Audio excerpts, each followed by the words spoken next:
Hello everyone, welcome. This is Vaishnavi Agrawal and we are studying macroeconomics, 6th chapter Open Economy Macroeconomics. This is the second part of the chapter. Last part में हमने introduction देखा था कि foreign exchange क्या होता है, foreign exchange rate क्या होता है और foreign exchange market क्या होता है. In this part, we will understand how do we determine the exchange rate. Foreign exchange rate हम determine कैसे करते हैं. So let's get started. To understand कि हम फॉरेन एक्सचेंज रेट कैसे डिटरमाइन करते हैं, हमें कुछ कुछ कॉन्सेप्ट्स उसके पहले समझने पड़ेंगे. द टू कॉन्सेप्ट्स जो हमें सबसे पहले समझने हैं are appreciation of a currency and depreciation of a currency. अब अप्रिसिएशन और डेप्रिसिएशन क्या होता है करेंसी का? हमारी डोमेस्टिक करेंसी क्या है? Indian rupee, that is INR. ये मेरी डोमेस्टिक करेंसी है. ठीक है, अब हम एक कोई भी फॉरेन करेंसी ले लेते हैं. For example USD, that means US dollar. ये क्या हो गई? फॉरेक्स हो गया, फॉरेन करेंसी हो गई. अब अगर मैं आपको बोलूं कि मेरे को एक USD अगर चाहिए है तो मेरे को 75 INR देना पड़ता है. ऐसे ही एक्सचेंज रेट होता है ना, यही एक्सचेंज रेट है कि अगर मुझे 1 USD चाहिए तो मुझे कितना इंडियन रुपी देना पड़ रहा है. अब मैं आपसे बोलूं कि अब आपको 1 USD के लिए 75 नहीं, सिर्फ 70 रुपीज देना पड़ेगा. तो क्या हुआ? पहले मैं उसी USD के लिए 75 रुपीज दे रही थी, बट अब मैं उसी 1 रुपए के लिए सिर्फ 70 रुपीज दे रही हूँ. तो यहाँ क्या हुआ? 5 रुपीज मेरे INR के बच गए. इसका मतलब क्या हुआ कि इंडियन रुपी US के टर्म्स में और वैल्यूएबल हो गई. अब मुझे कम देना पड़ता है. दैट मीन्स जब डोमेस्टिक करेंसी की वैल्यू बढ़ जाती है किसी और करेंसी के अकॉर्डिंग, मतलब अब मेरी डोमेस्टिक करेंसी सिर्फ 70 जा रही है, 75 की जगह 5 रुपए क्या हुआ? वैल्यू बढ़ गई इंडियन रुपी की. तो ये जो बढ़ना होता है डोमेस्टिक करेंसी का, इसको बोलते हैं हम अप्रिसिएशन ऑफ आवर करेंसी. क्या बोलते हैं? Appreciation of our currency, appreciation of currency, domestic currency. I hope it is clear. अब इसका बिल्कुल ऑपोजिट होता है डेप्रिसिएशन ऑफ करेंसी. अगर मैंने आपसे बोला कि मैं पहले 75 दे रही थी, बट अगर अब मुझे 1 USD चाहिए है तो मेरे को 80 INR देना पड़ रहा है. क्या हुआ? अब मैं 5 रुपीज ज्यादा दे रही हूँ, है ना? तो मतलब अब क्या हुआ? अब US डॉलर इंडियन रुपी के अकॉर्डिंग महंगा हो गया. मतलब जो इंडियन रुपी था वो चीप हो गया, उसकी वैल्यू क्या हो गई? कम हो गई. वैल्यू कम हो गई मतलब उसकी वैल्यू डेप्रिशिएट हो गई. क्लियर? अब आप मेरे को एक चीज बताओ कि क्या होगा इस एप्रिसिएशन और डेप्रिसिएशन से. अगर मैं आपको बोलूं कि ये रहा मेरा INR, ठीक है, 70, 75, 80. ठीक है, अब ये हो गया मेरा 75 से 80 हो गया मेरा डेप्रिसिएशन. ठीक है, और 75 से 70 हो गया मेरा एप्रिसिएशन. अब आप मेरे को एक चीज बताओ, अगर मैं 75 की जगह सिर्फ 70 रुपीज में US डॉलर खरीद रही हूँ, मेरी इंडियन रुपी की वैल्यू बढ़ गई, तो इससे क्या क्या कॉन्सिक्वेंस आ सकते हैं? एक तो हमारे एक्सपोर्ट्स महंगे हो जाएंगे. पहले अगर US हमसे लेती थी तो वो इसमें देती थी, राइट? अब हमारी वैल्यू अप्रिशिएट हो गई. अब क्या हो रहा है? अब उसको इस रेट पे लेना पड़ रहा है, तो उनके लिए मेरे एक्सपोर्ट्स, इंडिया के एक्सपोर्ट्स क्या हो गए? महंगे हो गए. तो अगर इंडियन करेंसी की वैल्यू अप्रिशिएट हुई तो क्या होगा? हमारे एक्सपोर्ट्स डिक्रीज हो जाएंगे, लोग हमसे सामान कम खरीदेंगे. क्यों? क्योंकि अब क्या हुआ? इंडियन रुपी महंगा हो गया. लेकिन अगर इंडियन रुपी महंगा हुआ है, दैट मीन्स डोमेस्टिकली भी हमें महंगा पड़ रहा होगा, राइट? तो हमारे लिए इंपोर्ट्स क्या हो जाएंगे? सस्ते. क्यों? क्योंकि दूसरी करेंसी अब इंडियन रुपी के अकॉर्डिंग क्या हो गई? कंपैरेटिवली चीप हो गई है. सो अगर एप्रिसिएशन का टाइम है तो क्या होगा? इसमें हमारे एक्सपोर्ट्स जो होंगे वो क्या हो जाएंगे? कम हो जाएंगे. इंपोर्ट्स जो होंगे वो क्या हो जाएंगे? बढ़ जाएंगे. अब आप मुझे एक चीज बताओ, ये सिनेरियो देखो, एक्सपोर्ट कम हो रहा है, इंपोर्ट बढ़ रहा है, नेशनल इनकम का क्या होगा? डेफिनेटली हमारी नेशनल इनकम भी कम हो जाएगी. क्यों? क्योंकि हमारे इंपोर्ट बढ़ गए हैं और हमारा एक्सपोर्ट क्या हो गया है? कम हो गया है. ये मैंने देख लिया कि एप्रिसिएशन ऑफ करेंसी में क्या होगा. अब सेम चीज मुझे बताओ, करेंसी डेप्रिशिएट हो गई, that means Indian currency cheap हो गई है, तो क्या होगा?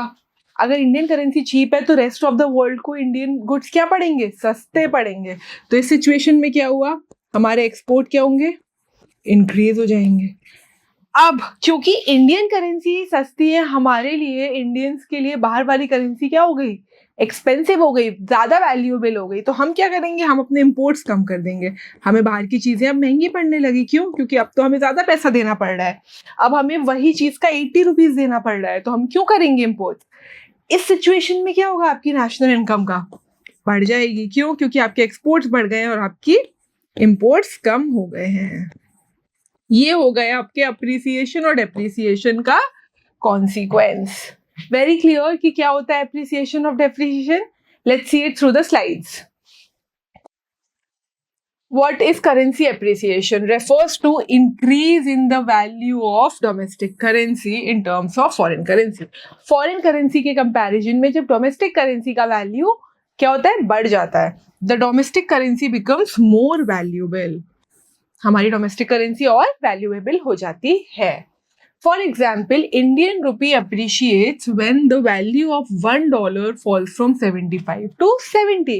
That means मैं पहले 1 USD लेने के लिए 75 INR देती थी, बट अब मुझे वो सेम अमाउंट कितने में मिल रहा है, 70 INR में मिल रहा है. तो यहाँ पे 5 रुपीज क्या हुआ, डोमेस्टिक करेंसी, इंडियन करेंसी क्या हो गई, एप्रिशिएट हो गई. Very clear. सिमिलरली अब इससे क्या होगा, इससे हमारे एक्सपोर्ट्स क्या हो जाएंगे, कम हो जाएंगे. क्यों कम होंगे हमारे एक्सपोर्ट? क्योंकि अब कंट्री के लिए वो चीज़ एक्सपेंसिव हो गई है. हमारे इंपोर्ट्स बढ़ जाएंगे क्योंकि हमारे लिए रेस्ट ऑफ द वर्ल्ड के गुड्स इंडियन गुड्स से ज़्यादा कंपैरेटिवली क्या हो गए, चीप हो गए. और ये दोनों सिनेरियो देख के हमारी नेशनल इनकम डेफिनेटली कम हो जाएगी. क्लियर. Depreciation of currency क्या होता है? It refers to decrease in the value of domestic currency in terms of foreign currency. Value क्या हो गई? Decrease हो गई. The domestic currency becomes less valuable. Domestic currency की वैल्यू क्या हो गई, कम हो गई. अब मैं क्या कर रही हूँ, उस $1 के लिए 70 की जगह 75 रुपीज दे रही हूँ. Indian rupee depreciates when the value of $1 rises from 70 to 75. पहले वही चीज 70 में मिल रही थी और अब वही हमें 75 में मिल रही है. अब इससे क्या होगा, इससे हमारे एक्सपोर्ट्स बढ़ जाएंगे. क्यों? क्योंकि इंडियन करेंसी चीप हो गई है, तो अब उनके लिए इंडियन गुड्स क्या हो गए, चीप हो गए. लेकिन हमारे इंपोर्ट्स क्या होंगे, कम हो जाएंगे. क्यों? हम क्यों कम करेंगे इंपोर्ट्स? क्योंकि हमारे लिए बाहर की चीजें महंगी हो गई है कंपैरेटिवली. एंड इससे क्या होगा, हमारी नेशनल इनकम डेफिनेटली इंक्रीज होगी क्योंकि एक्सपोर्ट बढ़ रहा है और इंपोर्ट कम हो रहा है. I hope it is very clear. Let's see the differences कि करेंसी एप्रिसिएशन और डेप्रिसिएशन में क्या डिफरेंस है. Increase in the value of domestic currency in terms of foreign currency. Depreciation में decrease in the value of domestic currency as regard to our foreign currency. यहाँ पे हमारे imports क्या हो रहे हैं, इंक्रीज हो रहे हैं. क्यों इंपोर्ट्स इंक्रीज हो रहे हैं? क्योंकि हमारी करेंसी महंगी है. और यहाँ पे हमारे एक्सपोर्ट्स इंक्रीज हो रहे हैं. क्यों? क्योंकि अब हमारे क्या हुआ, कंपैरेटिवली चीप हो गई है करेंसी. अब यहाँ एग्जाम्पल दिया है, सेम एग्जाम्पल. $1 पहले 74 का था, फिर अब हम उसके लिए सिर्फ 70 दे रहे हैं, तो वैल्यू क्या हो गई INR की, अप्रिशिएट. एंड बिल्कुल उल्टा कर दो, पहले हम 74 दे रहे थे, पहले हम 70 दे रहे थे, अब हम 74 दे रहे हैं, तो वैल्यू ऑफ करेंसी डेप्रिशिएट हो गई. These were the terms of currency appreciation and currency depreciation. Moving forward दो और सेम टाइप ऑफ कॉन्सेप्ट्स आते हैं जिनको हम बोलते हैं revaluation of a currency and devaluation of a currency. Exact same चीज है. देखो, डीवैल्यूएशन वही कॉन्सेप्ट है जो डेप्रिसिएशन था, ठीक है,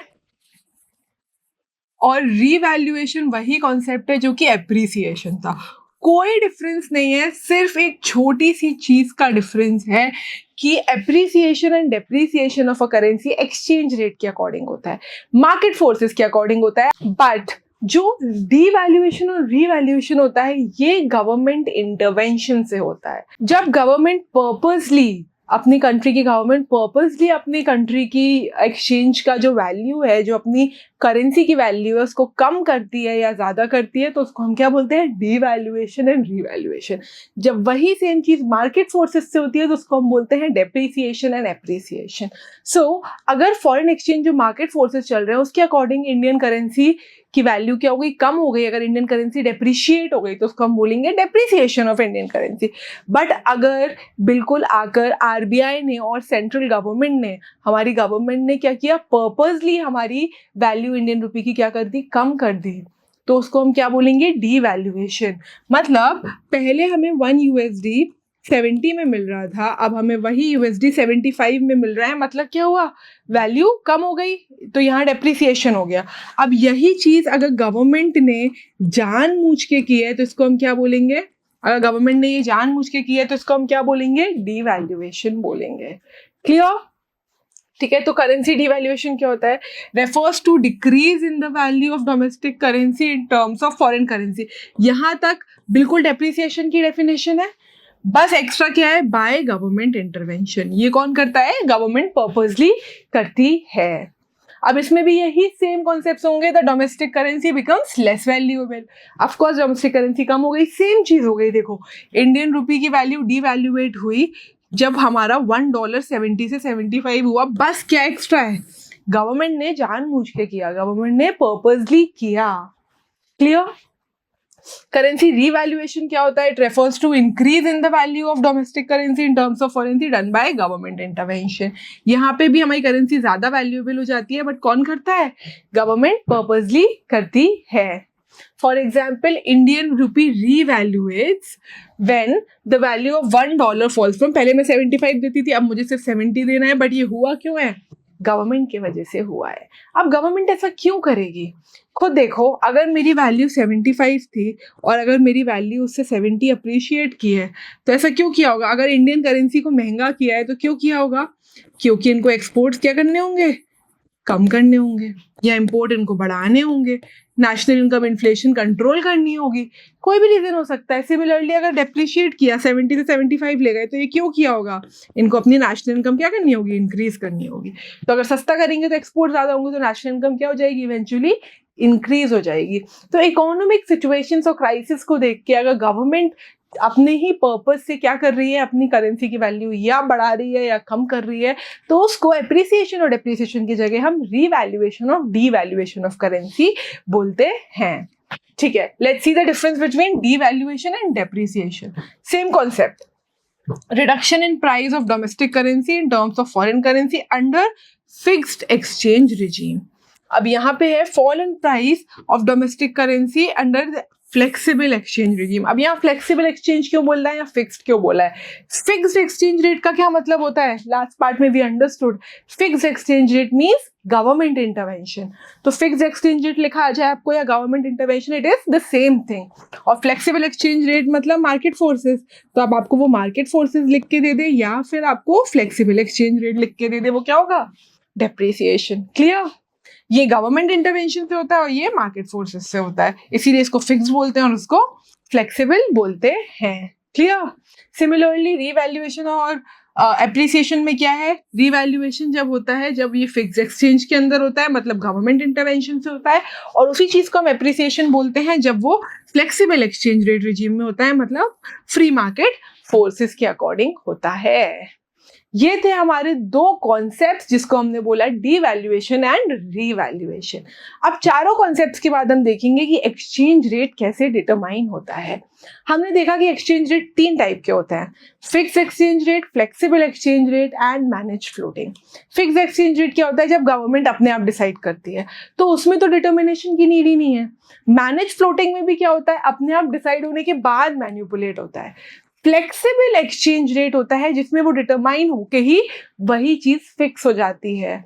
तो flexible exchange rate is the exchange rate system जिसमें डिटरमाइन कैसे होता है, मार्केट फोर्सेस, डिमांड क्या है करेंसी की और सप्लाई क्या है करेंसी की उससे। तो यहां हम देखेंगे कि वो डिमांड और सप्लाई कैसे क्रिएट होती है। तो सबसे पहले हम देखेंगे डिमांड ऑफ फॉरेक्स। डिमांड कैसे क्रिएट होगी, हम फॉरेन एक्सचेंज की डिमांड कब करेंगे। आप सोचो, आप इंडियन हो, ठीक है, आपका INR डोमेस्टिक करेंसी है, USD आपकी क्या है, फॉरेन करेंसी है। तो यहाँ पे हमें किसकी डिमांड देखनी है, फॉरेक्स की डिमांड देखनी है। तो USD की डिमांड आप कब करोगे, आप USD की डिमांड कर सकते हो बहुत सारे रीजन से। अगर आप घूमने जा रहे हो तो आपको US डॉलर्स चाहिए वहां पे, राइट, या फिर आपने वहां पे क्या किया है, कोई भी एसेट खरीदा है दूसरी कंट्री में, तो आप जब कर सकते हो, ठीक है। या फिर आपका कोई रह रहा है वहां पे और आपको उनको पैसे भेजने हैं, तो आपको किस करेंसी में भेजने पड़ेंगे, US में। तो एक साइड पेमेंट, तो इसको क्या बोलते हैं, यूनिलेटरल पेमेंट, इसके लिए भी कर सकते हो। और क्यों चाहिए होगा आपको? आपने कोई फाइनेंशियल इन्वेस्टमेंट किया है उस कंट्री में अगर, तो आपको किसमें पे करना पड़ेगा? यूएस डॉलर्स में ही पे करना पड़ेगा। तो कोई भी फाइनेंशियल फॉरेन इन्वेस्टमेंट के लिए कर सकते हो। और क्यों कर सकते हो? आपको और क्यों चाहिए? प्रॉफिट बनाने के लिए चाहिए। प्रॉफिट कैसे बनाते हो आप दूसरे करेंसीज से? Through speculation. तो स्पेक्यूलेशन के लिए भी आपको क्या होता है? आपको डिमांड बनानी पड़ती है दूसरे करेंसी की। और क्यों चाहिए? अगर आप ट्रेडिंग करते हो, अगर आपका एक्सपोर्ट इम्पोर्ट का बिजनेस है, तो भी आपको क्या करना पड़ेगा? दूसरी करेंसी की वैल्यू और डिमांड बढ़ानी पड़ेगी। इन सारे रीजंस की वजह से एज एन इंडियन आपने क्या किया? यूएसडी की डिमांड बढ़ाई। अब इसी चीज को ग्राफ में अगर हम देखें, ये रहा मेरा ग्राफ, ठीक है। यहाँ पे मैंने ले लिया हमारा एक्सचेंज रेट, कि किस रेट पे हमारा यूएस डॉलर का एक्सचेंज रेट चल रहा है आईएनआर के अकॉर्डिंग। आईएनआर के अकॉर्डिंग किस रेट पे हमें यूएसडी मिल रहा है।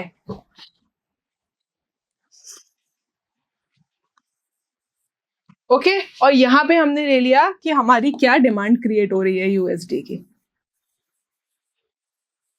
अब ये रहा मेरा डिमांड कर्व। ये क्या हो गया मेरा? Demand curve. अब मैंने डाउनवर्ड स्लोपिंग डिमांड कर्व क्यों बनाया है ये बताओ। देखो, अगर मैं बोलूं कि ये रहा मेरा रेट ऑफ एक्सचेंज, ठीक है, ये रहा मेरा रेट ऑफ एक्सचेंज। अरे सॉरी, जस्ट वन सेकेंड। तो ये रही मेरी डिमांड, जिसको मैंने लिख लिया। ये रहा मेरा R1, जिसमें मैंने इतनी यूएस डॉलर की डिमांड बनाई। जब मुझे इस रुपीज में 70 रुपीज में यूएसडी मिल रहा था 70 आईएनआर देके, तो मैंने इतनी डिमांड क्रिएट की। अब जस्ट सपोज कि ये जो यूएसडी था ये 70 से क्या हुआ? 75 हो गया। तो अब मुझे यहां से मुझे यहां मिल रहा है, राइट? अब क्या होगा? अगर मुझे यहां मिल रहा है तो मेरी डिमांड कितनी होगी? इतनी होगी। इसका क्या मतलब हुआ कि अब जैसे ही ये R1 R2 पे गया, मतलब मुझे जो 70 रुपीज में मिल रहा था, अब वो मुझे 75 रुपीज में मिल रहा है। मतलब वैल्यू जैसे ही डेप्रिशिएट हो गई इंडियन रुपी की, पहले मैं यूएसडी के लिए सिर्फ 70 दे रही थी, अब मैं 75 दे रही हूँ। जैसे ही डेप्रिशिएट हुई, मैंने यूएसडी की डिमांड एज एन इंडियन क्या कर दी? कम कर दी। इतनी डिमांड मैंने कम कर दी जब इतना रेट ऑफ एक्सचेंज बढ़ा। तो इससे क्या हुआ? हमें क्या पता चला कि जैसे ही करेंसी की वैल्यू, मतलब जैसे ही आईएनआर की वैल्यू डेप्रिशिएट होगी, हम क्या करेंगे? हमारा रेट ऑफ एक्सचेंज बढ़ जाएगा। रेट ऑफ एक्सचेंज हमारा जैसे ही बढ़ेगा, हम डिमांड को क्या कर देंगे? यूएस डॉलर की कम कर देंगे। तो इस इनवर्स रिलेशनशिप की वजह से हमारा डिमांड कर्व क्या हुआ? नेगेटिवली स्लोप्ड हुआ। नेगेटिवली स्लोप हुआ। वेरी क्लियर कि डिमांड कैसे जनरेट हुई? No doubts. सिमिलरली अब आप मेरे को बताओ सप्लाई कैसे जनरेट होगी? हम सप्लाई कब होगी? यूएस डॉलर की सप्लाई हम कब करेंगे? हमारी कंट्री में यूएस डॉलर कैसे आ सकता है? अगर वहां से कोई पेमेंट यहाँ हो रहा हो, राइट? अगर उनका कोई भी इंडिया में रह रहा हो, तो उनको भी यूनिलेटरल पेमेंट्स करने पड़ेंगे। तो यूनिलेटरल पेमेंट्स तो इसका भी ऑप्शन है। और क्यों यूएस डॉलर्स यहाँ आ सकते हैं? अगर किसी भी फॉरेनर ने क्या किया है? इंडिया में फॉरेन इन्वेस्टमेंट किया है, तो उनको क्या करना पड़ेगा? यहाँ पे सप्लाई करनी पड़ेगी अपनी करेंसी। तो इसलिए भी क्या हुआ? यूएस डॉलर की सप्लाई हुई। और क्यों हो सकती है?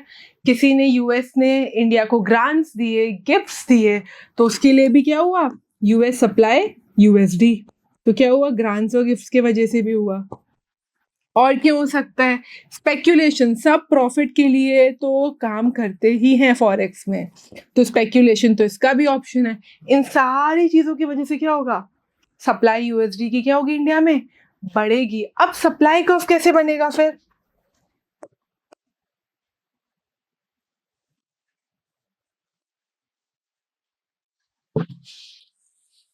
ये रहा मेरा कर्व। यहाँ लिया मैंने एक्सचेंज रेट यूएस का, और उसके अकॉर्डिंग क्या सप्लाई कर रहे हैं हम। ये मेरा एक्स एक्सिस है। क्लियर? अब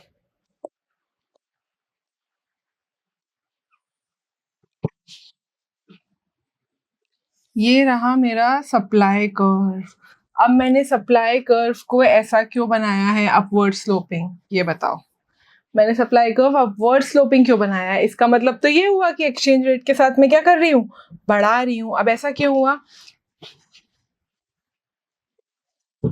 ये है मेरा रेट ऑफ एक्सचेंज जिसमें मैंने इतना डिमांड किया और मेरी ये सप्लाई आई, ठीक है। तो ये आया यहाँ पे मेरा, ये रहा R1 जिसमें मेरा 70 रुपीज था क्या एक्सचेंज रेट, और जिसमें मैंने क्या की, सप्लाई S1 की। अब क्या हुआ, 70 की जगह वैल्यू क्या हुई, अप्रिशिएट हो गई। तो क्या हुआ, 75 हो गया। तो अब यहाँ पे ये हो गई। तो इसमें क्या होगा, इसमें मेरी सप्लाई बढ़ गई। अब ऐसा क्यों हुआ, अगर मेरा R1 R2 पे जाके 75 हो गया तो इससे मेरी ये रेट इंक्रीज होने से सप्लाई भी इंक्रीज हो गई। ऐसा क्यों?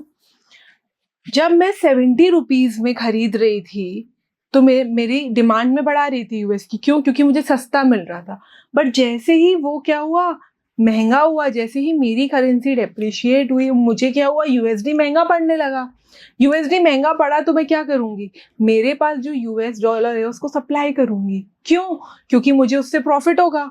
तो जैसे ही रेट ऑफ इंटरेस्ट बढ़ा, मैंने क्या किया, जो भी यूएसडी था उसको सप्लाई कर दिया। क्यों? क्योंकि अब मैं और तो खरीदूंगी नहीं, मैं महंगे में खरीदूंगी नहीं, पर मैं महंगे में बेचूंगी तो ही, क्योंकि निकल के क्या होगा, एज इंडियन करेंसी मुझे प्रॉफिट होगा। तो उस स्पेक्यूलेशन के लिए मैंने क्या किया, जैसे ही रेट बढ़ा मैंने सप्लाई उसका बढ़ा दिया, यूएसडी का सप्लाई क्या किया, हमने बढ़ा दिया। तो यहाँ पे हमने क्या देखा कि हमारा कैसा होगा, पॉजिटिवली स्लोप सप्लाई होगा। क्लियर? समझ आया? पॉजिटिवली स्लोप सप्लाई होगा और नेगेटिवली स्लोप्ड अपनी डिमांड होगी। अब अगर हम लोग डिटरमाइन करें तो कैसे डिटरमाइन करेंगे, ये रहा मेरा कर्व, ये रहा मेरा 0, यहाँ पे मैंने डिमांड एंड सप्लाई दोनों ले लिया एक्सचेंज रेट डिटरमाइन करने के लिए। ये मेरा एक्स एक्सिस, मेरा वाई एक्सिस। अब बनाएंगे डिमांड कर्व, ये है मेरा डिमांड कर्व। क्लियर? और ये है मेरा सप्लाई कर्व, ये आ गया मेरा DD डिमांड कर्व, ये आ गया मेरा सप्लाई ऑफ फॉरेक्स, और ये है मेरा एक्सचेंज रेट। अब इस एक्सचेंज रेट के अकॉर्डिंग ये आई मेरी डिमांड और सप्लाई करेंसी की, और किस रेट पे आई, इस रेट पे आई। तो इसके अकॉर्डिंग हमें क्या पता चला कि ये जो पॉइंट आया E, ये है अपना equilibrium point of exchange rate. इस पॉइंट में अपना एक्सचेंज रेट क्या होगा, मार्केट इक्विलिब्रियम पे चलेगा, यहाँ पे मार्केट स्टेबल चलेगा। इस रेट पे जो एक्सचेंज रेट होगा, जो R होगा, वो फ्लेक्सिबल एक्सचेंज रेट का एक्सचेंज रेट बनेगा, और उसमें जो करेंसी का डिमांड एंड सप्लाई होगा वो ये रहेगा। ये हमने मार्केट फोर्सेस के अकॉर्डिंग क्या निकाल लिया, डिमांड और सप्लाई निकाल ली, किसकी, एक्सचेंज रेट की। तो अपने इक्विलिब्रियम पे जो पॉइंट आया वो रेट अपना क्या हो गया, एक्सचेंज रेट हो गया। क्लियर? अब आप दो सिचुएशंस देखो। फर्स्ट सिचुएशन कि अगर ये नहीं हुआ तो क्या होगा, अगर इससे ज्यादा हुआ, अगर ये रेट हुआ तो क्या होगा। अब देखो इस रेट पे आप दो चीजें नोटिस करो कि इस रेट पे क्या हो रहा है। इस रेट पे मेरा R, तो पहले तो वो R1 लिख लो इसको, ठीक है। अब मेरा रेट ऑफ एक्सचेंज बढ़ा, अब इस रेट ऑफ एक्सचेंज के बढ़ने पे मेरी डिमांड क्या हो गई, इतनी कम हो गई, ये हो गई, और करेंसी की सप्लाई कितनी ज्यादा हो गई, इतनी ज्यादा हो गई। तो ये पूरा गैप किस चीज का आ गया, एक्सेस सप्लाई। इस टाइम क्या हुआ, हमारे पास करेंसी का सप्लाई बहुत है बट डिमांड एकदम से यूएस डॉलर की क्या हो गई है, बहुत ज्यादा कम हो गई है। तो यहाँ पे यूएस डॉलर का सप्लाई सडनली बहुत इंक्रीज हो गया और डिमांड उतनी है नहीं। अब सिमिलरली अगर मैं आपसे बोलूं कि मेरा रेट ऑफ इंटरेस्ट कम हो गया, ये हो गया मेरा रेट ऑफ इंटरेस्ट। तो अब आप इस रेट ऑफ इंटरेस्ट में देखो कि क्या हो रहा है। इस रेट ऑफ इंटरेस्ट में यूएस डॉलर की सप्लाई क्या हो गई, ये हो गई, और उसकी डिमांड क्या हो गई, ये हो गई। तो ये जो पूरा एरिया है किस चीज का हो गया, एक्सेस डिमांड का। इस टाइम यूएस डॉलर की डिमांड बहुत बढ़ गई, बट इतना तो सप्लाई है ही नहीं। तो सिर्फ एक ई पॉइंट है जहां पे एक्सचेंज रेट स्टेबल है, उसके अलावा या एक्सेस सप्लाई है फॉरेक्स की या फिर एक्सेस डिमांड है फॉरेक्स की। Very clear, let's see it through the slides to make it more clear. सबसे पहले डिमांड ऑफ फॉरेन एक्सचेंज कैसे आती है, comes from people who need to make payments in foreign currency. Foreign currency में जिसको payments करने हैं वो डिमांड क्रिएट करते हैं। अब क्यों होते हैं ये पेमेंट्स, या तो आपने इंपोर्ट किए हैं कोई गुड्स और सर्विस, इंपोर्ट किए तो आप उनको उनकी करेंसी की डिमांड जनरेट करोगे, या टूरिज्म आप घूमने गए हो, या यूनिलेटरल ट्रांसफर टू अब्रॉड, अगर आपको वन साइडेड पेमेंट करने हैं अब्रॉड में तो भी आप करेंसी जनरेट करोगे। Purchase of assets in foreign currency, foreign currency में किसी भी टाइप का इन्वेस्टमेंट करना। Speculation for profit, payment of international loan, अगर आपने कोई भी इंटरनेशनल लोन दिया है तो आप क्या करोगे, आप वहां की डिमांड जनरेट करोगे। इसीलिए क्या हुआ, जैसे ही मेरा रेट ऑफ इंटरेस्ट बढ़ा, जैसे ही मुझे पता चला कि पहले मैं 70 दे रहा था अब मैं 75 दे रहा हूँ, वैल्यू डेप्रिशिएट हो गई INR की, तो मैंने क्या किया, मैंने अपनी डिमांड यूएस डॉलर की कम कर दी, और इसीलिए मेरा डिमांड कर्व क्या आया, डाउनवर्ड स्लोपिंग नेगेटिव कर्व आया। कोई दिक्कत, ठीक है। So, the negatively sloped demand curve shows that foreign exchange is demanded at low rate of exchange rate. जब exchange rate कम है जब ही हम foreign exchange की demand बढ़ाएंगे। Demand for US dollar falls from Q2 when exchange rate increases to. जैसे ही क्या हुआ, exchange rate बढ़ा, demand क्या हो गई, USD की कम हो गई। अब सेम चीज हम सप्लाई में करते हैं। सप्लाई कब आता है, जब हमें रिसीट्स चाहिए होते हैं फॉरेन करेंसी से, comes from transaction that involves receipts from the currency. जैसे ही हमें उस चीज को वो करना होता है। अब कैसे करते हैं, अगर हमने एक्सपोर्ट किए हैं गुड्स और सर्विसेज तो USD क्या होगी, सप्लाई होगी। सिमिलरली अगर उनका कोई फॉरेन इन्वेस्टमेंट है तो क्या होगा, सप्लाई होगी। यूनिलेटरल ट्रांसफर, अगर अब्रॉड से पैसे आ रहे हैं तो क्या होगा, सप्लाई जनरेट होगी USD की। अगर ग्रांट्स और डोनेशंस हमें अब्रॉड से मिल रहे हैं, अगेन क्या होगा, जनरेट होगी। स्पेक्यूलेशन प्रॉफिट के लिए भी करते हैं लोग, और loans from rest of the world, पूरे वर्ल्ड से हमने कोई भी लोन लिया है तो हम क्या करेंगे, उनकी सप्लाई क्या करेंगे, रिसीट, हमें किसी से को भी लोन किसी से लेना है तो हम क्या करेंगे, रेस्ट ऑफ द वर्ल्ड की सप्लाई जनरेट करेंगे। इसीलिए क्या हुआ, पहले जैसे 70 में मिल रहा था 72 में हुआ, हमने USD की सप्लाई बढ़ा दी। हमने बोला कि हम इसको अपने पास नहीं, इसकी सप्लाई क्या करेंगे, इंक्रीज करेंगे। क्यों, क्योंकि उसकी डिमांड आप इंक्रीज नहीं कर सकते हो। The positively sloped supply curve shows that supply of foreign exchange rises, ठीक है, when the exchange rate also rises. तो क्या हो गया, पॉजिटिव रिलेशन हो गया। क्लियर। डिटरमाइन कैसे किया हमने exchange rate, in flexible exchange rate system equilibrium exchange rate is determined by demand and supply of a currency. Equilibrium कैसे आता है, डिमांड और सप्लाई ऑफ करेंसी से। और डिमांड और सप्लाई हमने कैसे निकाली, ठीक, ये रहा मेरा रेट ऑफ एक्सचेंज, ये रहा मेरा डिमांड कर्व, ये रहा मेरा अपवर्ड स्लोपिंग सप्लाई कर्व, और ये रहा मेरा डिमांड और सप्लाई जो किस पॉइंट पे आया, ई पॉइंट पे आया है। तो ये हो गया मेरा इक्विलिब्रियम एक्सचेंज रेट। ये क्या हो गया, मार्केट का इक्विलिब्रियम एक्सचेंज रेट हो गया।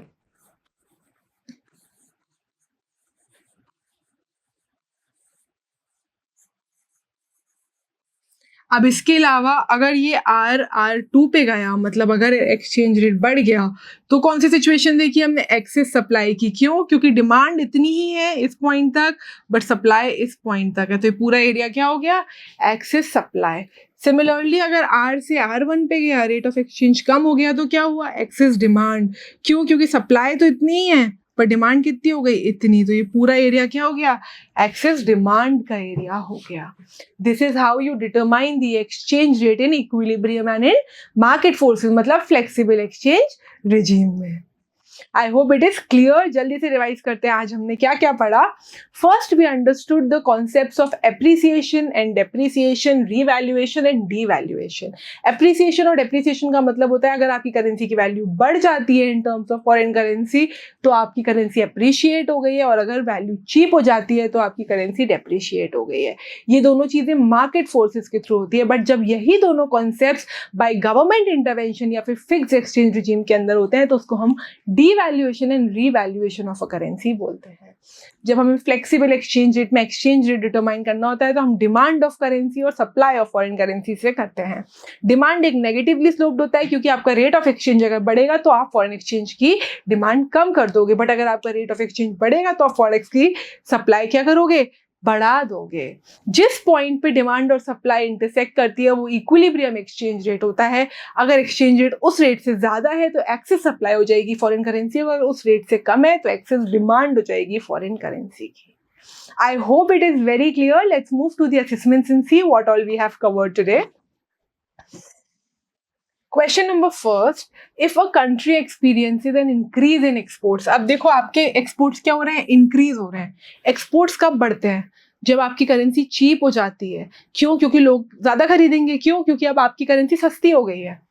What is likely the impact on the demand of currency of foreign exchange market? क्या होगा, depreciation of our currency। अपनी करेंसी क्या हो जाएगी, सस्ती हो जाएगी, जब भी लोग ज्यादा खरीदेंगे। अप्रिसिएशन होगा तो क्या होगा, करेंसी अगर महंगी हो गई तो लोग क्यों खरीदेंगे सामान, तो एक्सपोर्ट्स कम हो जाएंगे। कांस्टेंट रहेगी करेंसी तो भी अपना इंपोर्ट्स एक्सपोर्ट्स में कोई चेंज ही नहीं आएगा। None of the above wrong, so your answer would be first, depreciation of our currency. Question number second, which of the following is a consequence of devaluation of country's currency? Devaluation का क्या मतलब हुआ, again आपकी currency क्या हो गई, सस्ती हो गई है, करेंसी की वैल्यू कम हो गई है, तो क्या होगा, इंक्रीज इन एक्सपोर्ट्स। अगर आपके प्रोडक्ट्स चीप हो गए हैं तो कंट्रीज क्या करेंगी, खरीदेंगी, तो आपके एक्सपोर्ट्स क्या होंगे, इंक्रीज हो जाएंगे।